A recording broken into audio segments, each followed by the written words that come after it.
Coucou, c'est Irène Bidip de ma petite médiathèque et je vous retrouve aujourd'hui. Nous sommes déjà le mercredi 5 octobre, il me semble, si je ne me trompe pas. Et je vous retrouve pour un vlog d'automne. Il sera question de tricot, de crochet, de lecture et peut-être d'autres choses. Je ne sais pas, j'improvise au fur et à mesure de la semaine. Nous sommes déjà le mercredi, je ne commence ce vlog qu'aujourd'hui puisque cette semaine j'ai changé mes horaires de travail et je commence le matin beaucoup plus tôt. Donc je pars de chez moi à 7h30, donc il fait encore nuit. Pour filmer c'est pas vraiment l'idéal. Puis voilà, nouveau rythme de vie, dit aussi prendre un petit peu les nouvelles habitudes. Moi le matin je me lève tôt. Quoi qu'il arrive, même avant je me levais tôt, mais du coup là je me lève vers 5h30 parce que j'aime bien prendre le temps le matin de faire du yoga, de faire un petit peu de méditation, etc. Du coup voilà, je me lève très tôt, mais après à 6h, 6h30, 7h, j'ai pas forcément envie de filmer, donc peut-être que dans les jours qui vont venir, je vais reprendre, tout va se décaler et je pourrai filmer un petit peu, quoi qu'il fait nuit, donc c'est pas forcément les meilleures conditions, mais comme les journées vont de toute façon se raccourcir, il fera nuit le soir et le matin, donc on verra. Bref, tout ça pour dire que je ne commence qu'aujourd'hui,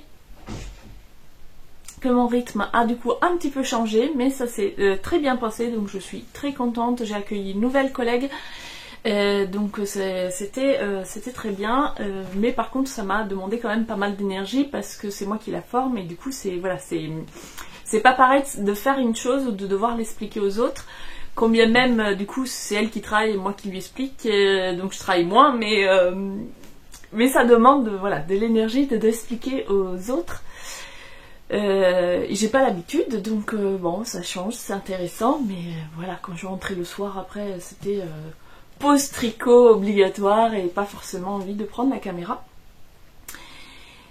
Je reviens, donc je commence avec de la lecture. Je vous fais mon petit rapport final pour le 5e tome de Détective de Yorkshire que j'ai terminé en ce début de semaine. Donc là c'est un tome double, vous avez sur ce volume le tome 5 et 6, je n'ai lu que le 5. Rendez-vous avec le danger. Comme je vous disais dans les vlogs précédents, dans cette série, on va suivre Delilah et Samson qui travaillent ensemble sur différentes enquêtes. Delilah est originaire de ce bourg, je sais plus comment il s'appelle, Bourcliff, je crois. Toute sa famille est du coin, c'est une famille d'éleveurs et elle tient une boîte à la fois de sites internet, de technologie informatique en général, et une boîte de rencontres, voilà, où elle organise, elle fait agence de rencontres, voilà, je cherchais le terme. Et elle a loué un bureau à Samson qui a passé aussi son enfance dans ce village, mais qui était originaire d'une autre région. Et du coup, il s'est jamais vraiment intégré. Et quand il est parti jeune adulte, son départ a été assez mal accepté par la communauté. Donc quand il va revenir 10 ans plus tard, on ne peut pas dire que le village l'accueille à bras ouverts. Donc il a beaucoup de mal à se réintégrer à la vie du village.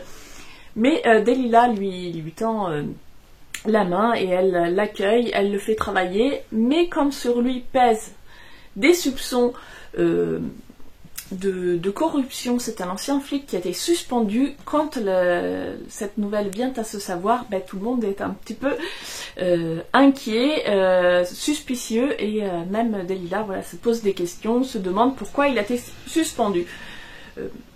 Sauf que son cœur parle aussi pour elle, et elle a beaucoup d'affection pour Samson, beaucoup d'admiration aussi pour son caractère, ses enquêtes, etc. Et du coup elle sait pas trop où elle en est. Et on va dire que leur relation personnelle n'avance pas très vite. Je n'ai pas lu les premiers tomes, j'ai lu le 4e tome, là nous sommes au 5e tome. Et c'est un pas en avant, un pas en arrière, donc voilà. Je n'ai pas beaucoup vu, j'y ai cru, mais leur relation n'avance pas vraiment pas vite. En tout cas, on a à la fois leur relation, la vie du village, les différents personnages qui reviennent d'un épisode à l'autre, de cette campagne anglaise où on fait de l'élevage de moutons, et les enquêtes que vont mener Delilah et Samson en apportant chacun leurs compétences, elle l'informatique et la connaissance du terrain puisque c'est un petit village que tout le monde se connaît, qu'elle est du cru. Donc voilà, ces liens vont être très utiles et Samson lui amène du coup ses qualités de détective et de flic qui a travaillé en tant qu'infiltré. Dans ce tome 5, nous allons avoir une enquête qu'il aurait confiée parce que des personnes qui travaillaient au marché aux bestiaux est décédé dans un accident et les circonstances de cet accident semblent très étranges puisqu'il s'est fait piétiner par 2 taureaux dans l'enclos des taureaux. Or, il se trouve que c'est un homme d'un certain âge avec une très grande expérience du métier et cela semble impossible qu'il ait décidé de lui-même de rentrer dans un enclos avec des taureaux. Donc on se pose des questions et le maître priseur va donc demander à Delilah et Samson d'inquiéter en parallèle de la police sur cet accident. En même temps, d'autres personnages vont te demander l'intervention de Delilah et de Samson pour des questions de vol de moutons. Et donc ils vont enquêter également sur cette affaire de vol. Il y a aussi encore d'autres choses qui se passent, je vous révèle pas tous les détails, il y a voilà, plein d'enquêtes qui vont se mener en parallèle, des événements qui évoluent en parallèle, dont les liens se créent au fur et à mesure qu'on avance, et il y a aussi une trame qui traverse tous les tomes en arrière-plan, et à chaque tome, on avance un petit peu dans cette trame-là aussi, qui est une autre que celle de la relation personnelle entre Samson et Delilah. Il y a aussi une trame, un peu une toile d'araignée criminelle qui se tisse autour de ces personnages et du coup qui de tome en tome évolue. Donc j'ai trouvé ça, j'aime beaucoup l'ambiance de ce roman, c'est léger, ça se lit facilement. L'enquête avance doucement, donc c'est pas un thriller, on n'est pas c'est pas très anxiogène, quoique dans celui-ci il y a une scène où c'était un petit peu chaud pour les personnages, enfin un petit peu très chaud pour les personnages, mais voilà, on n'est pas dans un thriller, on va pas avoir des sueurs froides, on est plutôt on est dans le cosy mystery, les relations entre les personnages, de l'humour, de la slow life dans la campagne anglaise. Voilà, parfait pour se détendre, pour une lecture détente d'automne. J'ai pris beaucoup de plaisir. J'avais acheté un tome double parce que je trouvais ça plus intéressant financièrement d'acheter les 2 tomes comme ça plutôt que séparés. Par contre, je vais faire une pause entre les deux. Parce que, quand bien même j'ai passé un très bon moment, j'ai peur que si j'enchaîne les deux de coup sur coup, comme l'intrigue avance très lentement, je me lasse. Donc là, je vais faire une pause et je reprendrai le tome suivant après une lecture d'un genre différent. Donc je pense que je vais partir sur une des lectures de ma palle d'Halloween. J'ai fait une petite vidéo, donc je mettrai, je ne sais pas de quel côté, le petit lien sur ma pile à lire, ou pioche à lire plutôt, parce que je ne pense pas que je lirai tout au mois d'octobre, mais je piocherai là-dedans une ou 2 lectures au moins pour le mois d'octobre. Et donc cette année, la thématique du challenge Halloween dont je vous ai parlé la semaine dernière, ce sont les vampires. Donc j'ai cherché dans ma bibliothèque des livres que je n'avais pas encore lus sur cette thématique-là. Voilà pour ce qui est de la lecture, et maintenant je passe au loisir créatif avec du tricot. Dans un moment, ça fait déjà un moment, je vous avais parlé du patron de Lilo et Stitch, enfin le patron Lilo et Stitch de Tricoting by Sandrine, que j'avais acheté parce que je voulais, c'est une étole, moi je voulais en faire une version plus serrée, plus longue pour en faire une écharpe pour mon compagnon qui me demande une écharpe depuis l'année dernière. J'avais fait une première tentative avortée avec une écharpe avec de la dentelle, et du coup j'avais vu ce patron, je me suis dit ça serait parfait, il y aura le côté moelleux qu'il a envie, et j'étais partie là-dessus et je voulais le faire avec des fils, donc j'ai acheté tout exprès pour lui le Pingo câlin, donc qui est un fil tout fluffy hyper doux. Alors c'est du 100% synthétique, hein. On est sur 62% de polyamide, 38% de acrylique. C'est une écharpe, il y a de la barbe, donc ça va frotter, ça va s'abîmer. Je voulais pas un fil précieux, ça va aller à la machine. Donc voilà, je suis partie sur quelque chose qui soit doux au toucher, mais facile d'entretien. Et du coup, je me suis dit que ce côté fluffy, ça serait parfait. Et effectivement, quand on l'a reçu, j'ai pris 2 couleurs. Donc celle-ci, c'est la couleur 216, une sorte de vert sauge, et ensuite j'ai pris la couleur 210, un bleu canard. Donc voilà, l'idée c'était de faire la brioche bicolore. Ce sont des couleurs très proches de celles utilisées par Sandrine dans son modèle, et c'est 2 couleurs que j'aime beaucoup, 2 couleurs que mon chéri aime aussi. Lui il était plus parti sur une couleur comme ça, moi j'adore celle-ci, et l'association de 2, je trouvais ça matchait très bien. Et puis voilà, comme ça faisait sa couleur, la mienne, dans un seul projet. Problème, je n'ai jamais fait de brioche. Alors, c'est pas hyper compliqué, mais il y a quand même une gymnastique, il y a 4 rangs à répéter, 2 fois un rang droit, 2 fois un rang envers, mais bref, quand on en a jamais fait, il faut quand même se concentrer un petit peu. Je fais une première fois, les premiers rangs, je défais parce que je me suis trompée. Je recommence, je défais, je recommence, je défais. Je me suis encore trompée, et hier je me suis dit si je le défais et je recommence encore une fois, le plaisir là n'y est plus du tout, je suis dans la frustration, je suis dans l'énervement. Il faut que ça soit quand même un moment de détente, un moment de plaisir. Je fais un cadeau, je veux qu'il y ait de l'amour et pas du...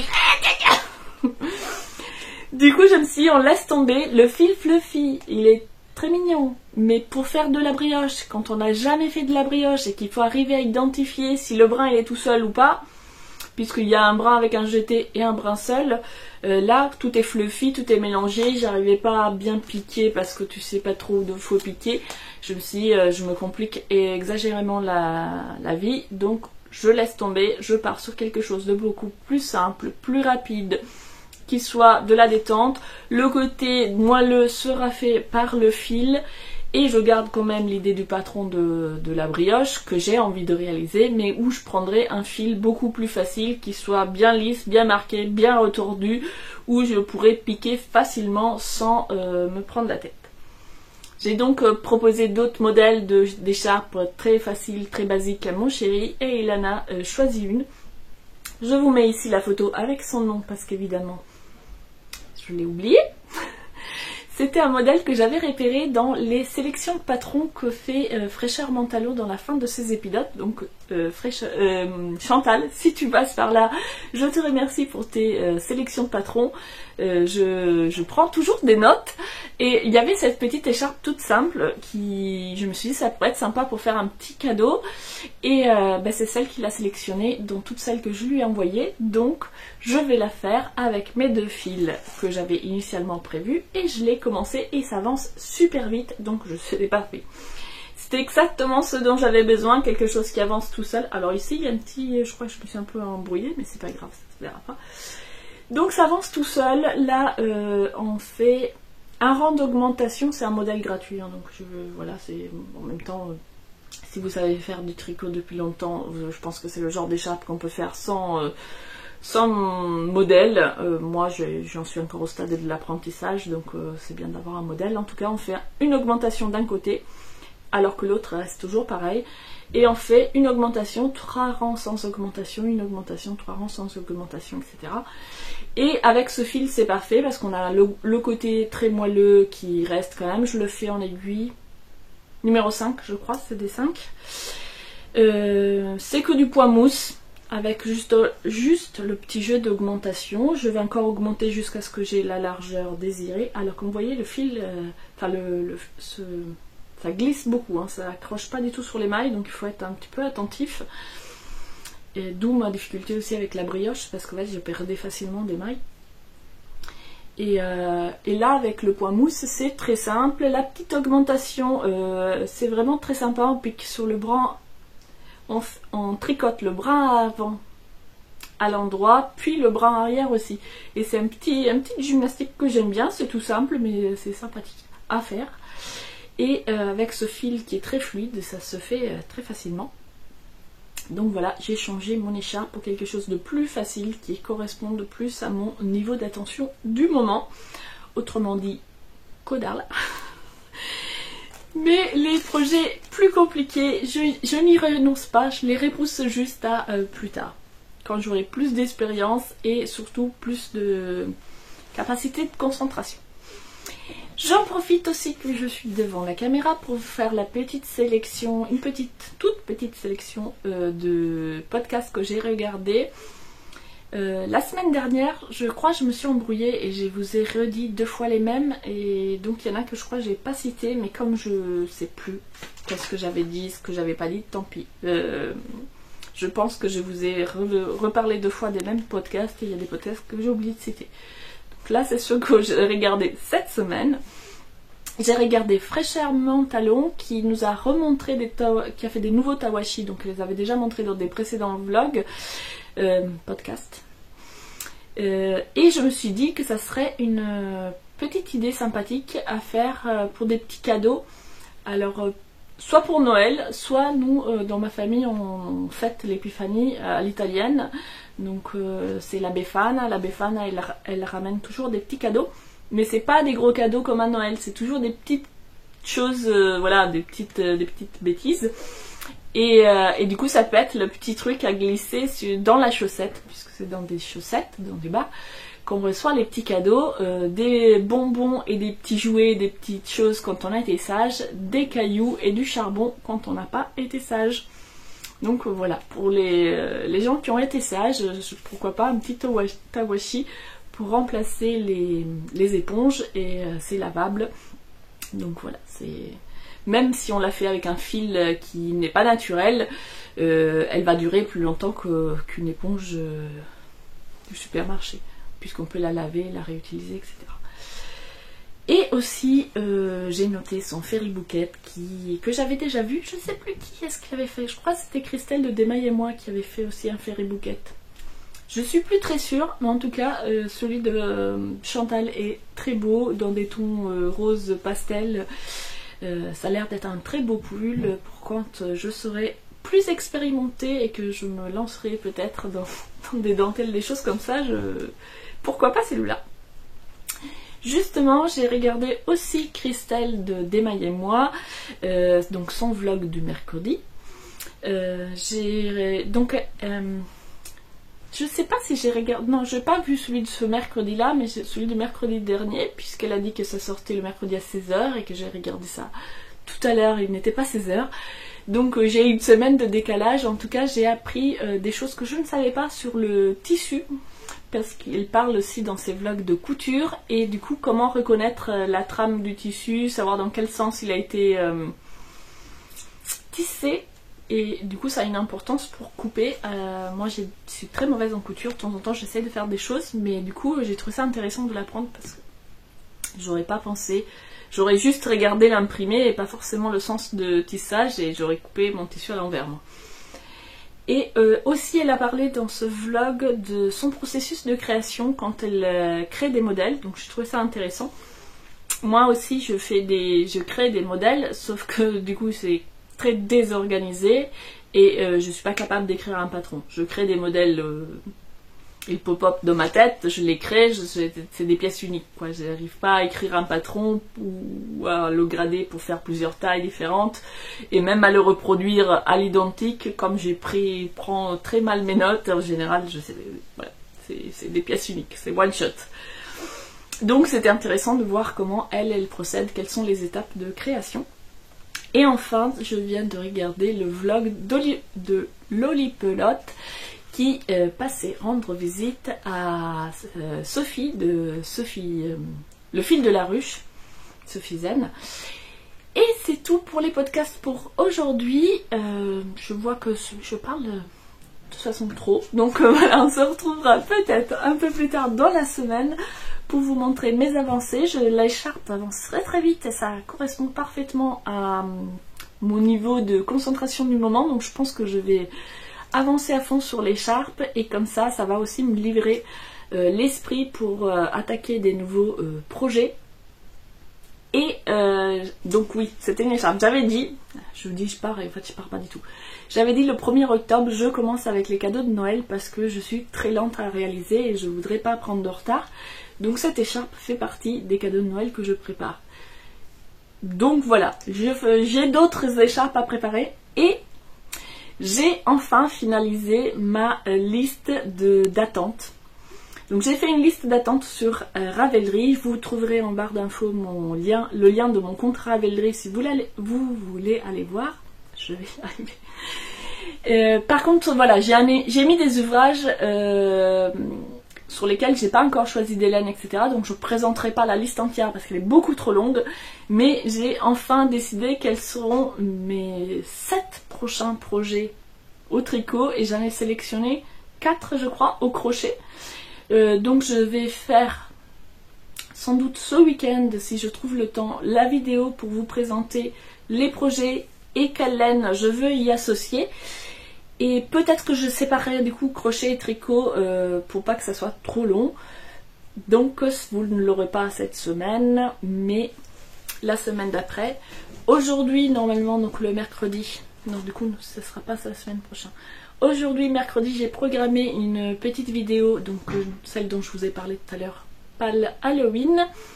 Mercredi prochain, il y aura une petite vidéo sur tous mes encours. Du coup, vous verrez la brioche ratée, puisque je l'ai défait hier soir, et que la vidéo était déjà tournée.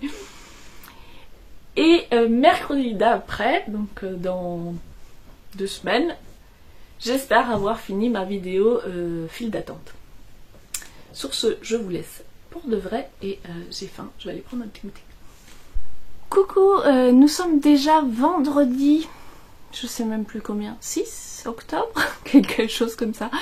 Je voulais revenir hier soir après le travail, vous parler un petit peu de ma nouvelle lecture et puis finalement j'étais claquée, je sais pas trop pourquoi mais ça m'a claqué cette semaine et du coup hier soir on a commencé avec mon chéri une nouvelle série, on a regardé la saison 3 de Lupin, on a regardé 2 épisodes et puis je suis tombée comme une masse. Du coup j'en reviens aujourd'hui, ce matin c'est pareil, j'ai eu du mal à démarrer, je m'étais dit je filmerai le vendredi matin tranquille. J'ai pas du tout eu le temps, mais je viens, c'est pas grave. En cet après-midi, je viens vous voir pour vous parler de la lecture que j'ai commencée. Donc c'était une des lectures que j'avais sélectionnées pour le challenge Halloween qui est organisé tous les ans par Hilde et Lou. Et je vous mets le petit lien, je ne sais pas de quel côté, pour ma palle Halloween. Et donc dans cette palle, j'ai sélectionné l'historienne Dracula, le tome 2. J'avais lu le tome 1, ça date, j'ai pas regardé quelle date exactement je l'ai lu, mais ça doit faire au moins 2 ans que je l'ai lu. Du coup je me souvenais des grandes lignes de l'histoire, mais c'est vrai que dans les détails, et finalement en commençant le livre, j'ai eu quelques pages de incompréhension parce que, je vous montre, ça commence chapitre 41. Et en fait, j'imagine qu'au départ, ce n'est pas censé être 2 tomes, c'est censé être un très gros livre, ce qui fait que quand on fait un livre qui est censé être 2 tomes, le début du 2e tome, c'est toujours une petite réintroduction, histoire de se resituer dans l'histoire. Là, pas du tout, on est au chapitre 41, et ça commence par « Quand le professeur, je vous passe le nom que je prononcerai mal, surgit à notre table avec cette question, je ne sus vraiment pas quoi répondre. » Et moi, je sais de quelle question on parle? C'était quoi déjà? Du coup, il m'a fallu quelques pages pour resituer. D'ailleurs, je vous avais dit, ça raconte l'histoire d'une femme qui va enquêter sur Dracula parce que son père a disparu. Et dans le premier chapitre, là, le chapitre 41, ça parle au masculin. Ça parle à la première personne, mais au masculin. Moi, j'étais là, mais je comprends pas, c'est une historienne. Pourquoi c'est au masculin? Au premier adjectif, je me suis dit, ça doit être une erreur de traduction. Puis au deuxième, je me suis dit, non, mais il y a un truc que je comprends pas. Et en fait, ce que j'avais oublié, c'est que dans le premier tome, pardon, donc on a effectivement l'histoire de l'historienne qui va mener une enquête parce que son père a disparu. Et en fait, dans le cadre de cette enquête, elle va trouver un carnet où son père raconte son enquête à lui. Et donc là, nous sommes en plein dans son enquête à lui. Donc c'est dans les années 90, je crois, si je ne me trompe pas. Et ça se passe du coup pendant la guerre froide. Et il est à Budapest.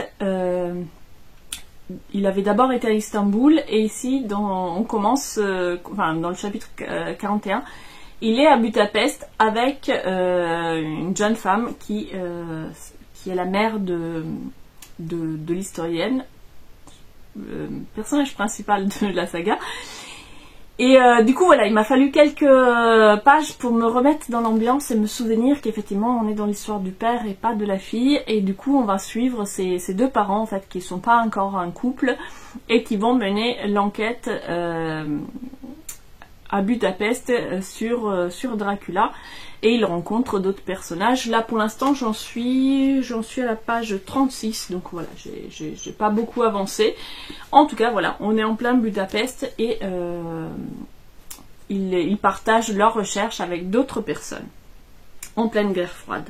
Donc c'est aussi comme le père donc est américain, en pleine guerre froide, c'est un petit peu délicat. Donc par exemple leurs chambres se font fouiller par la police, enfin ils se font fouiller, ils savent pas si c'est des voleurs, si c'est la police, on sait pas trop ce qu'ils ont le droit de dire ou pas, voilà, il faut qu'ils fassent très attention. Voici pour ma lecture du moment. J'ai ressorti aussi, je ne sais pas si j'aurai le temps de le lire, je l'avais pas mis dans ma palle d'Halloween, mais je l'avais acheté il y a quelques temps.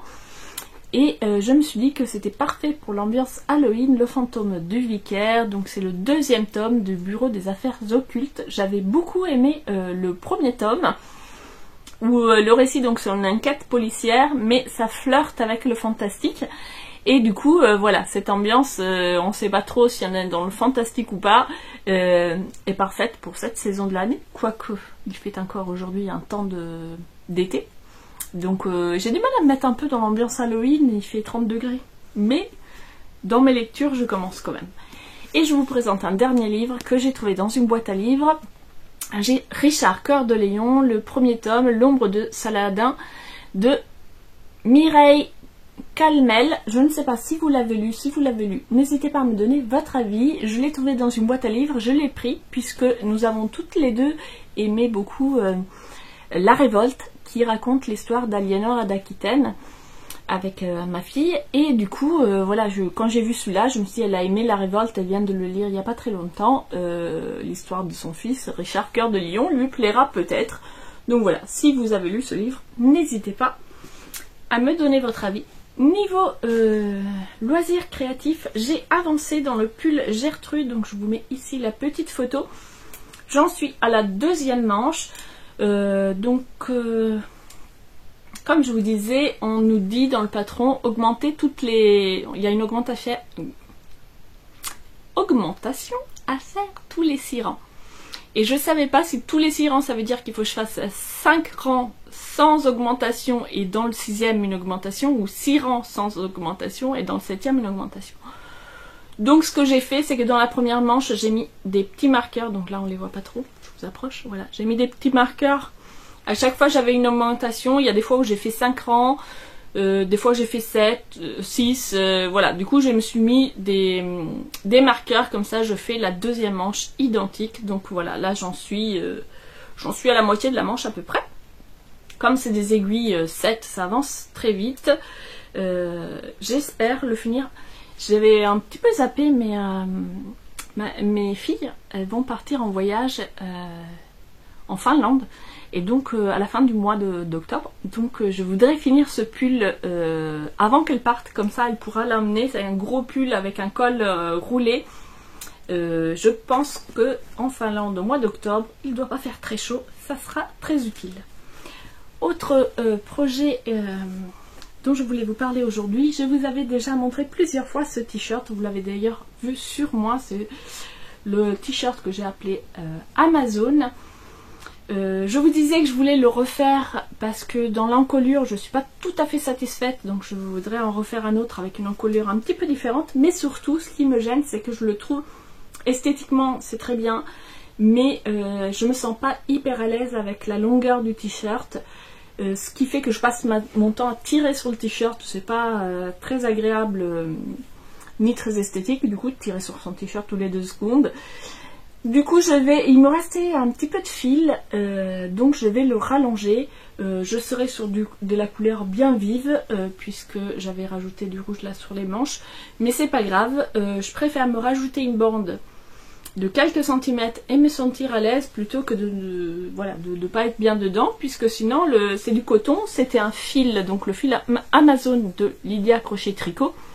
Et pour cette saison là où il fait chaud, mais c'est pas quand même l'été, ben c'est parfait parce qu'en été il est quand même assez, même si c'est 100% coton, c'est très épais. Donc c'est un peu trop chaud pour l'été, mais à cette saison là où on a 20 et quelques degrés, c'est parfait. Du coup je vais le rallonger un petit peu dès aujourd'hui, comme ça je pourrai les remettre la semaine prochaine s'il fait toujours aussi beau. Voilà pour aujourd'hui. Nous sommes allés nous balader dans un village en Vendée que je ne connaissais pas. Je vous mets une petite photo de l'abbaye royale qu'on a visitée. Alors l'église ne payait pas trop de mine, mais j'aime bien les façades comme ça de style roman. Donc je vous mets une photo. Et puis j'ai également fait pas mal de boutures, donc je vous mets le lien également pour voir ma chaîne de jardinage si ça vous intéresse. J'ai fait donc des petites boutures de plantes ornementales pour la saison à venir, mais aussi de groseilles, de vignes, etc. Vous découvrirez ça sur ma chaîne jardinage. Je vous dis sans doute à demain, et d'ici là, bougez pas parce que moi je vais aller tricoter, mais vous c'est dans 2 secondes. Nous sommes déjà dimanche et je viens conclure ce vlog. J'ai finalement assez peu filmé par rapport à d'habitude, mais voilà, c'était une semaine un peu énergivore. Donc aujourd'hui je viens vous montrer mes avancées, les 2 projets, pardon, je vais tout tomber. Les 2 projets que j'ai avancés cette semaine. Donc il y a l'écharpe que je vous ai montré en point mousse, j'ai avancé. J'en suis là, donc là elle est encore assez étroite, donc je pense que je vais encore augmenter. J'ai pas regardé sur le patron exactement combien ils font d'augmentation, etc. Le patron original c'est 3 couleurs et je la trouve assez serrée, donc moi je pense que je vais augmenter encore un peu pour avoir quelque chose de cette largeur là au moins, je pense, pour que ça soit bien enveloppant. Et puis je continuerai tout droit toujours avec cette couleur, puisque je n'ai que 2 couleurs pour faire mon écharpe. À la moitié de la partie droite, quand j'aurai une longueur suffisante, je changerai de couleur. Et pour les diminutions, je n'ai pas encore regardé comment il suggère de le faire. Deuxième projet que j'ai bien avancé cette semaine, oui, il ne faut pas que je perde mes mailles, c'est donc le pull Gertrude. J'ai fini mes 2 manches. Je vais essayer de vous le montrer sans perdre mes mailles. Donc là je suis tout ratatinée sur le câble qui est pas très long, donc voilà, je le tiens pour pas perdre. Donc j'ai fini mes deux manches, je les ai rattachées donc au corps. Ici donc les mailles qu'on avait rabattues, on vient les coudre. De ce côté là j'ai eu la présence d'esprit de couper mon fil très long de façon à pouvoir coudre. Ici je n'y ai pas du tout pensé, donc je viendrai faire la couture après, c'est pas grave. Et ensuite donc on rattache les manches et on va faire des diminutions pour faire le raglan à l'envers. Donc je sais pas trop les diminutions là, je trouve qu'elles sont très voyantes, mais bon, je fais en fait ils nous disent avant le marqueur, voilà, on met des marqueurs à chaque raglan. Avant le marqueur on fait 2 mailles tricotées ensemble à l'endroit, et puis de l'autre côté du marqueur on fait 2 mailles tricotées ensemble par le brin arrière, si j'ai bien compris l'explication. Sauf qu'effectivement ici ça se voit pas pratiquement, et là ça se voit beaucoup. Après ça fait comme une couture de raglan, c'est pas forcément vilain. Si on voit sur la photo, je vous la remets là, et on voit bien le raglan, il est bien marqué, donc c'est sans doute volontaire d'avoir cette démarcation. Sauf que du coup sur ce côté là il est sur le corps, et de ce côté là c'est sur la manche, mais bon, bref. Donc là j'avais mis le petit marqueur où j'en étais au début du corps, donc voilà, j'ai fait tout ça depuis que j'ai rattaché le corps avec les manches. Là je suis en aiguille circulaire numéro 7 et ça avance du coup assez vite, je suis contente. Je pense que vu ce qu'il me reste à faire, juste le raglan et le col, je l'aurai fini d'ici la fin du mois. Donc la semaine prochaine je pense que je vais surtout avancer sur celui-ci et garder les autres en pause parce qu'ils sont moins urgents. sinon je voulais vous montrer, j'ai fait quelques petites emplettes. Alors déjà, je vous montre 2 livres que j'ai achetés. Je suis allée chez Croque-Book à La Rochelle, donc c'est une librairie dont je vous ai déjà parlé plusieurs fois. C'est une librairie qui est spécialisée dans les fins de série, donc ce sont des livres neufs mais à prix discount. Et j'ai trouvé donc ce livre sur le Do-In et j'ai repris aussi un livre sur le Ho'oponopono. Parce que c'est une pratique que j'aime beaucoup, sauf qu'à chaque fois j'ai donné mes livres que j'avais achetés aux personnes à qui je pensais ça pourrait servir, donc j'avais plus de livres sur le Ho'oponopono.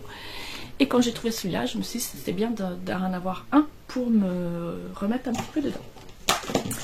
Ensuite, j'ai acheté des petits carnets pour notre collection de carnets chez Action, parce qu'ils sont pas chers et du coup je regarde toujours. Ici donc il y a la tranche dorée, le dessus un peu en jean. Ensuite j'en ai trouvé un vert et un fuchsia que j'aimais bien. Et non, pour l'instant pas de destination spécifique. Attendez, ça parle. Désolée pour l'interruption, mon chéri parlait très très fort au téléphone, donc je n'entendais que lui. Bref, donc j'ai acheté des cahiers parce que voilà, passion carnet, donc il faut toujours en avoir. Et l'autre jour j'ai vu que notre stock de réserve est commencé à s'épuiser, donc j'en ai pris 3 de plus. Et j'ai également pris une petite, j'ai craqué pour une petite tasse, donc c'est à Action que j'ai trouvé ces carnets. Et j'ai trouvé aussi cette petite tasse que j'ai trouvée trop mignonne. Et c'est la taille parfaite pour le café, je trouve. Et du coup, voilà, j'ai craqué. C'était moins d'1 euro. Je me suis dit, ça faisait très longtemps que je ne m'étais pas offert de petites tasses et j'adore ça. Donc voilà, j'ai craqué. Ensuite, beaucoup plus pratico-pratique, j'ai pris tout un choix de boîtes de différentes tailles pour pouvoir ranger mes laines en vue de faire le fameux rangement projet à venir, parce que pour l'instant ça y est, j'ai dans ma tête les listes, etc. Sur Ravelry aussi j'ai vu qu'on pouvait attribuer, j'avais pas fait gaffe avant qu'on pouvait faire ça, quand on met les projets dans la liste d'attente, on peut leur attribuer une laine qu'on a dans notre stock. Donc j'ai fait ça sur Ravelry et l'étape suivante ça va être de ranger, et ça y est, il revient, il parle fort. Bref. Je sais plus où j'en étais. Oui, rangement, on verra la prochaine fois. Ensuite, je suis allée chez Tissu Renard pour... je voulais du biais. Cet été, j'avais acheté... Hop, parce que je suis en train de faire de bêtises. Donc cet été, j'avais acheté des tissus pour faire des alaises... Enfin, pour faire des jetés plutôt sur le canapé en coton, parce que la matière du canapé, déjà en été, on transpire, etc. C'est pas agréable. Et du coup, je me suis dit, je vais mettre du coton et il passera vite, facilement à la machine. Sauf que je l'avais tout simplement coupé et posé sur le canapé. Et du coup, là, j'ai acheté du biais tout fait d'une couleur similaire pour pouvoir faire les bordures bien propres, que ça ne se découse pas. Et celui que j'avais pris pour poser sur les coussins, je vais finalement le couper et faire des housses pour tous les coussins, parce que je trouve que ça sera plus pratique. Là ça arrête pas de tomber, il faut le refaire régulièrement. Et du coup j'ai pris aussi un petit ruban. Alors j'ai pas trouvé exactement la même couleur, mais c'est pas grave, c'est un moutarde. J'ai pris un petit ruban, comme ça je vais coudre en même temps que mon biais le petit ruban, et j'attacherai tout simplement sur le côté via des rubans pour que ça tienne bien en place. J'ai pris aussi un biais vert foncé, car j'avais à la même occasion acheté un tissu imprimé avec des dessins verts que j'aimais bien, pour faire aussi des petites housses de coussins. Donc voilà, ça fera un petit peu atelier couture pour les semaines à venir. Et je sors mon truc. Évidemment, il y avait un rayon laine, je n'ai pas résisté à l'occasion de fouiller un petit peu. Et j'ai trouvé ces laines à chaussettes de cheval blanc. Alors je vous montre de près, les couleurs sont vraiment très jolies. Je ne sais pas si ça fait le point. Mais voilà, c'est un petit peu chiné, je les ai trouvées vraiment très jolies et du coup j'ai craqué.